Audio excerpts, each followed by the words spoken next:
How do we see God? What's funny is every now and then I see a Sunday school teacher who will ask her class to draw pictures of what God looks like. Have you ever seen this? And I always love the pictures that come out. Some of them draw Jesus. Some of them draw these nebulous kind of love type pictures. Best one I saw was just a big red heart. It's like God is love. And like, deep, kid. But what's the most common way that God is depicted by children? Old man, long white beard, sitting in the clouds, right? That's what God looks like. I was watching a show not too long ago where in this sequence of the story, God appeared before a congregation, a church. He just appeared and started talking to them. And he was a man in khakis, a white button-up shirt, and a trench coat. And he left, and then after, during a news interview, the news was interviewing one of the ladies of the church. It's like, and he was there, and he didn't have a beard or nothing. What does God look like? Some have said that it's because we're made in God's image that God must look like us, like we do now, that God has 2 arms, 2 legs, and a head with hair on top of it. I don't think that's what that verse means. I believe that verse is defining the fact that we have a piece of the divine that exists in each and every one of us, but beside the point. What does God look like? Is there any part of the Bible that tells us what God looks like? Now, before you say no, that describes in detail what God looks like. Before you say no, I want you to consider a passage that occurs in the Gospel of Mark, chapter 9. It says, starting in verse 33, "And they came to Capernaum. And when he was in the house, he asked him, 'What were you discussing on the way?' But they kept silent, for on the way they had argued with one another about who was the greatest. And he sat down and called the 12, and he said to them, 'If anyone would be first, he must be last of all and servant of all.'" And then listen to this. Verse 36. "And he took a child and put him in the midst of them. And taking him in his arms, he said to them, 'Whoever receives one such child in my name receives me. And whoever receives me receives not me, but him who sent me.'" Matthew will render this verse a little differently in Matthew 18. He says, "And calling to him a child, he put him in the midst of them and said, 'Truly I say to you, unless you turn and become like children, you will never enter the kingdom of heaven. Whoever humbles himself like this child is the greatest in the kingdom of heaven. Whoever receives one such child in my name receives me. But whoever causes one of these little ones who believe in me to sin, it would be better for him to have a great millstone fastened around his neck and be drowned in the depths of the sea.'" A little harsh, don't you think? It goes to show that Jesus isn't messing around when he makes this statement, is he? This is something that he believes deeply. This is something that he cares deeply about. And what does he say? He says, if you want to be great, if you want to be first, what do you have to be? Last. Last.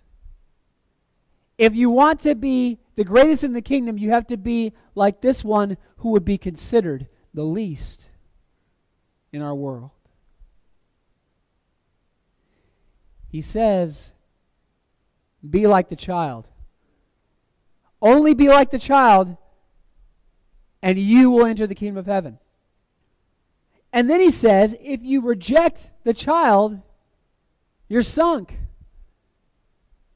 Because only by receiving one like the child can you receive me. And if you receive the child and receive me, you don't really just receive me, you receive the one who sent me. Who's the one who sent him? God.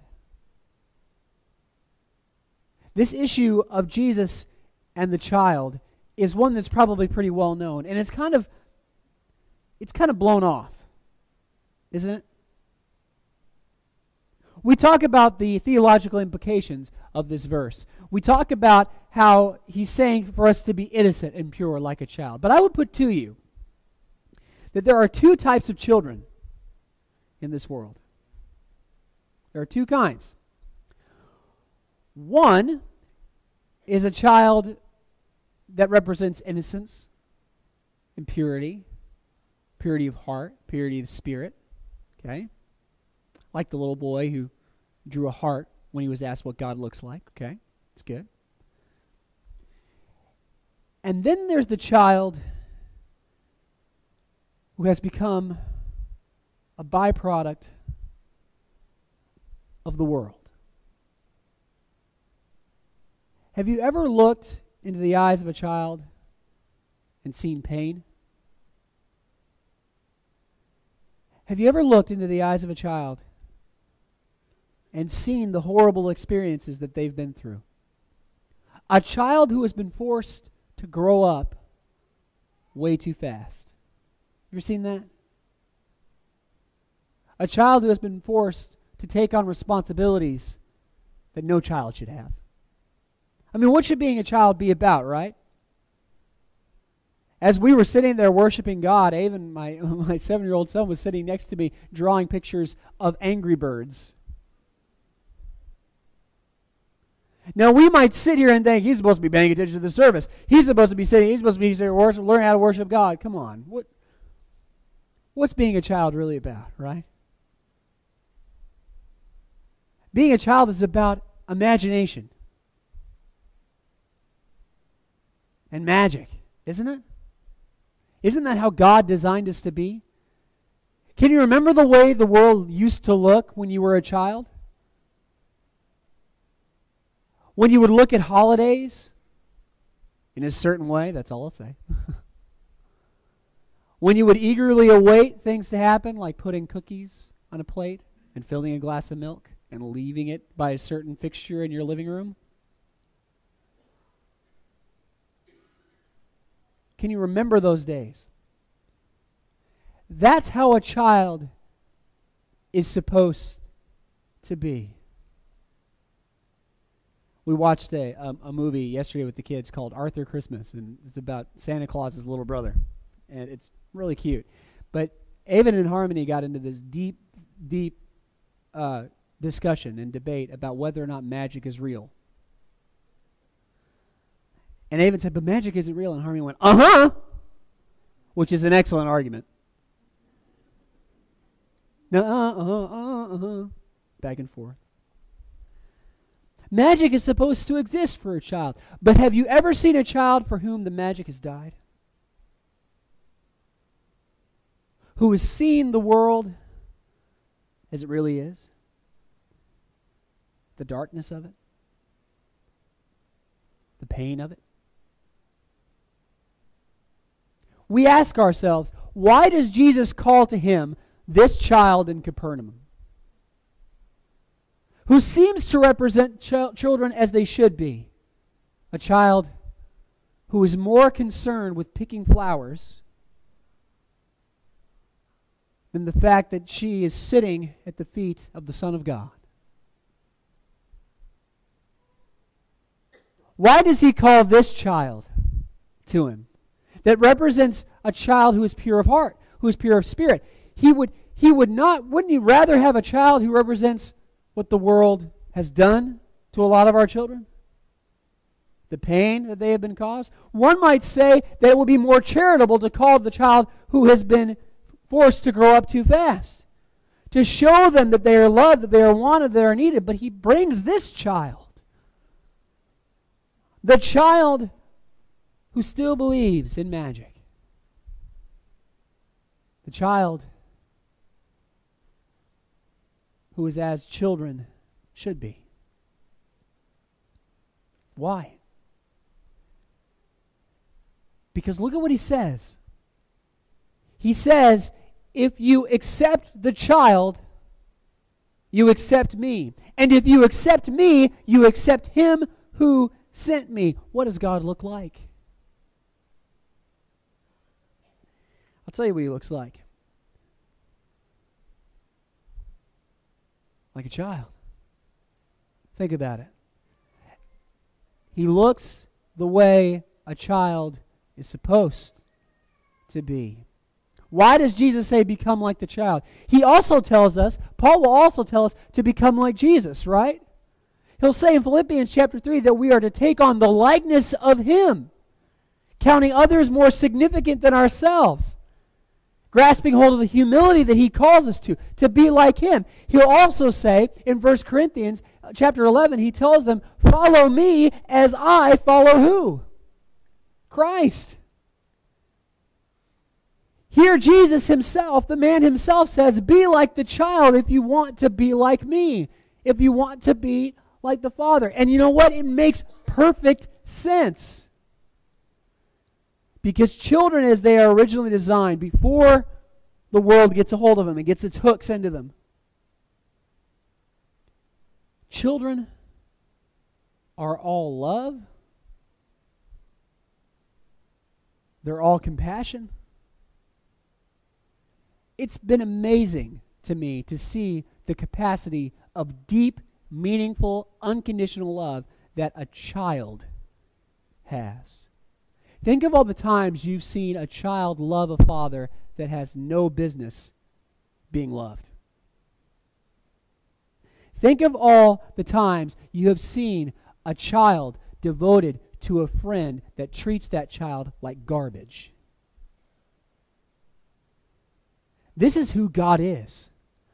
A person who cannot help but love and see the best in everything. Children are little balls of optimism wrapped in a nice, pretty little bow. But you say, Jarrod, I know when I've seen kids misbehave. Now, have we seen kids misbehave? As my dad would say, shake your head like this. Okay. If you've been a parent, heck, if you've been an aunt or an uncle for any for any amount of time, have you seen a child misbehave? Bill Cosby is quoted as saying, is that he'll be at a party and somebody will come up to him and say, oh, I just love children. And Bill Cosby says, why? Have you been spending any time around kids? Do kids lie? Yeah. They do. Like Addie being found, I've told you this story before, like Addie being found in the pantry one morning, chocolate all over her face, chocolate on her hands. And I ask her, did you get into the cake? And she goes, no. Do kids lie? Yeah. Do kids steal? Take a look inside of my wallet if you want to know if kids steal. Yes. Do they say mean things from time to time? Yes. The popular insult around our house for our kids right now is diaper baby. You're such a diaper baby. That's mean, right? I'm not a diaper baby. You're a diaper baby. Can kids be like that? Okay. So kids must be sinful, right? No? Why are kids like that? How can a child be that way and still be innocent and still get a free get into heaven card? Right? How can they be that way? Because that's not who they are.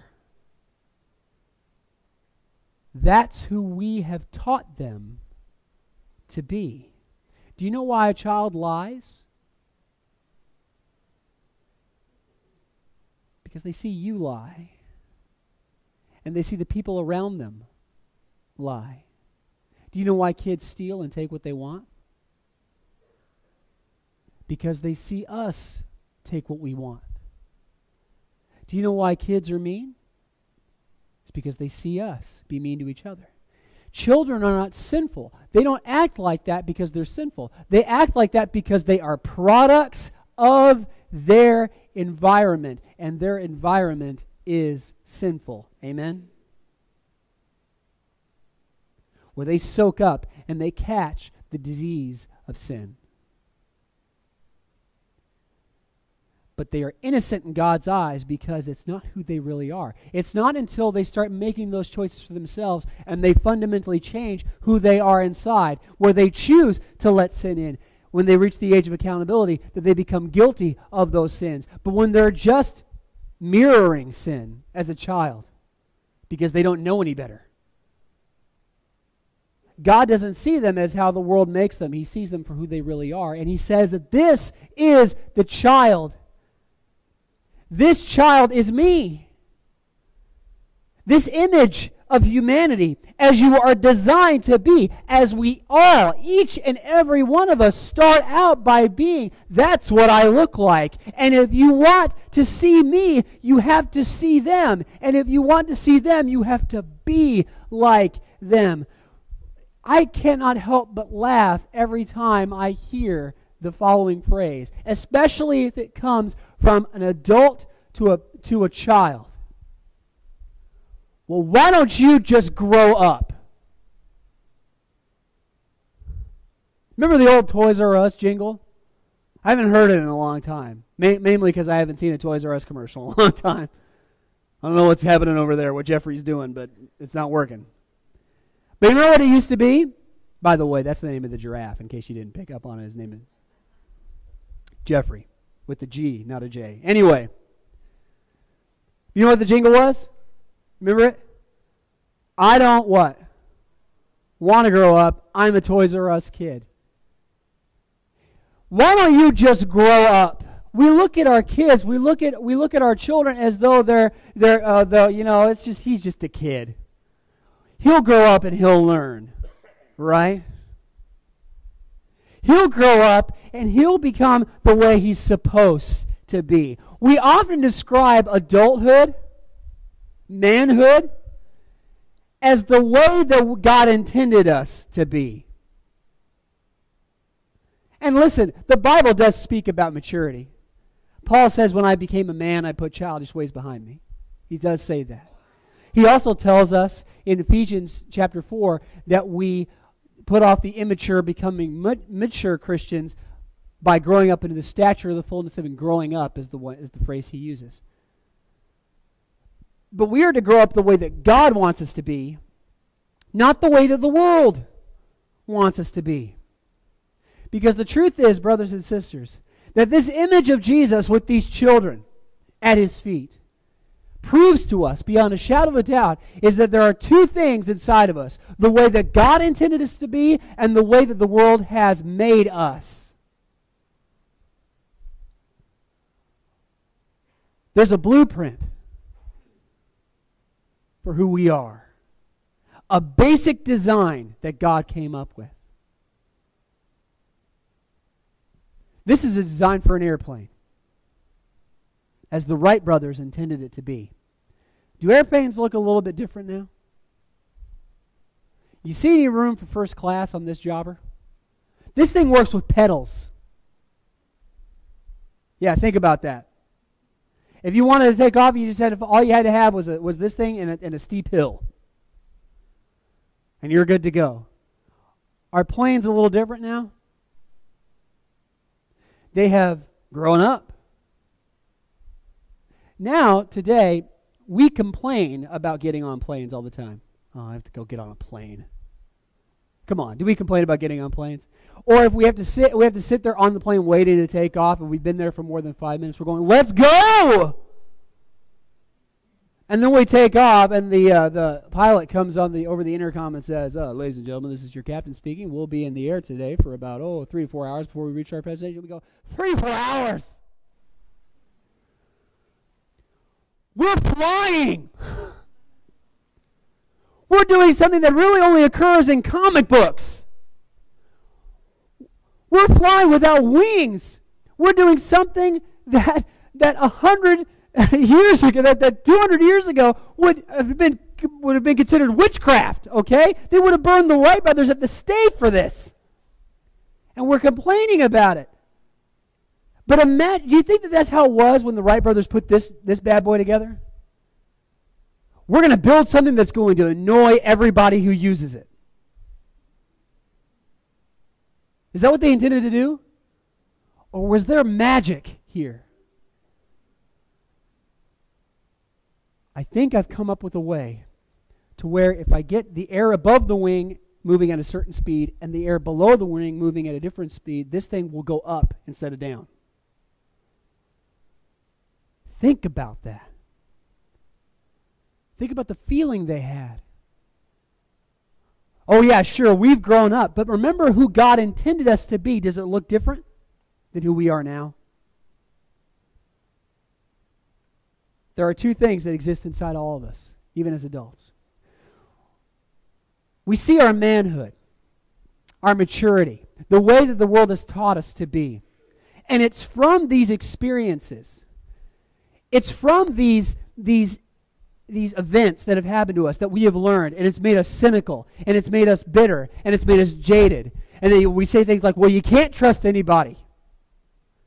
Or we say things like, fool me once, shame on you, fool me twice, shame on me. We say things like that. Those are conclusions we've reached on the basis of our experience, right? And those experiences have not just made us jaded, they've also made us selfish. To where we say and we believe, like, if you see something you want, you better take it before somebody else does. Look out for yourself. Step on next to get ahead. It's survival of the fittest. It's dog eat dog. That's just the way the world works. We see our desires, and if it feels good, we do it. And we take this image illustrated here in this idea of manhood, that because of our manhood, because of the way the world is, that this is the way that we should be. Are we really that foolish and that jaded to believe that? Are we the sum of our experiences, which teach us to be jaded, selfish, and self-vindicating? Because brothers and sisters, that's not the way that God intended us to be. That's not the way that our childhood should have taught us to be. When we're a child and we still believe in such a thing as magic, we have purity in us, an innocence in us, that we downgrade and we call naivete. Well, he's just a naive kid. He's not naive. He's pure. Shouldn't we want that? Shouldn't we look at people and want to see the best as a child does? But not only that, we have virtue. We have virtue. There was a day when Harmony and was... It was a nightmare, okay? There was no other way around it. It was just awful that day. And she kept getting in trouble. She kept doing things she's not supposed to do. And it was like, we were 70 hour about, by the time bedtime started rolling around, we were about ready to pull our hair out. You ever had days like that as a parent?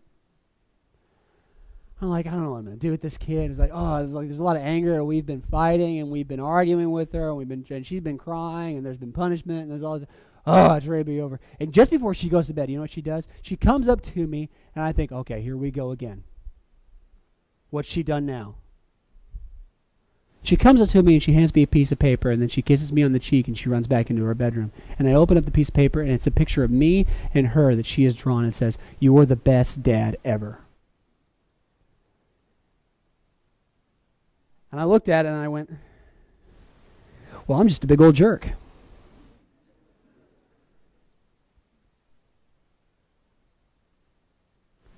I've been punishing her all day and she still sees me this way. Virtue. Why wouldn't we want that?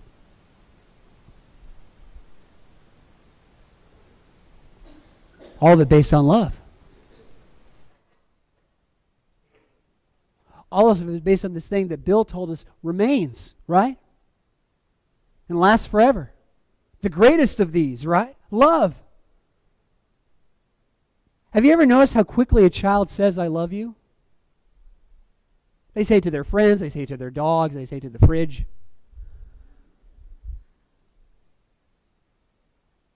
Because they mean it. And then we grow up and say, don't say that word too quick. You got to be really careful with how you use that word, right? It's 4 letters for a reason. But brothers and sisters, are we supposed to be that heavy-handed with our love, that guarded with our love? Or according to the Bible, are we supposed to give it freely to everyone, even if they don't ask for it? What does Jesus say? He shall know that the world shall know that we are his disciples by our what? Love. A child gives it freely. We learn as adults to guard it. Why wouldn't we give it freely? Is our love going to make the world an uglier place or a better place? Why can't we be the kids? Why can't we stop viewing ourselves as the way the world wants us to be? Let's be different. Let's be changed.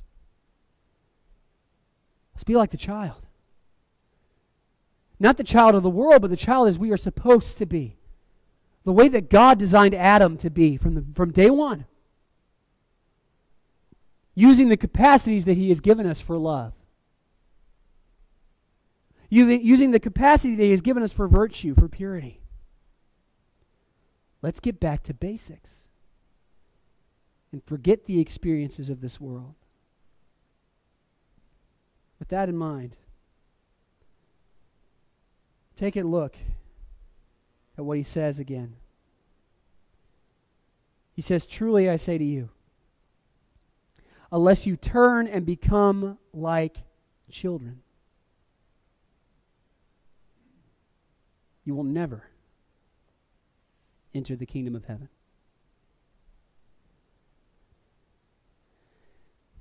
Unless we change, unless we fundamentally change, unless we put off the flesh and let go of the experiences. Yeah, but the world taught me that I can't love freely because I'll just get hurt. Yeah, but the world taught me that I have to look out for myself because no one else will. Yeah, but the world taught me. Forget what the world taught you. Forget what the world says. Don't be the child who has grown up too fast,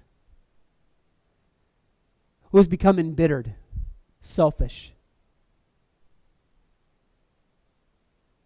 who has become a person who only acts on their desires. Don't be that person. Because if you want to enter the kingdom of heaven, you have to be as God intended you to be. And do you know what a child does better than anything else? Better than anybody else could possibly do. Better than even you as an adult. We talk about all the things that adults can do and children can't. Like must be this tall to ride and all that stuff. But you know what a child can do better than anybody else can do, even an adult? Trust. Child's trust without thinking about it. A child can believe. A child can believe that reindeer can fly. A child can believe that Dad is going to take me to the movies because he said he was. A child can believe that God will save me because he loves me and will help me be the person that I need to be. Stop being a jaded man, a jaded woman, an adult who lives life only for themselves because that's the way the world works. Forget how the world works. Who cares how the world works? Amen? Start being a child who trusts, loves implicitly each other, and most importantly, our Heavenly Father, who loves us more than his own life. If you want to be a child this morning and stop being a grown-up who lives the way the world wants, whether that means by putting him on in baptism or by recommitting to the salvation you have already received, will you come while we stand and sing?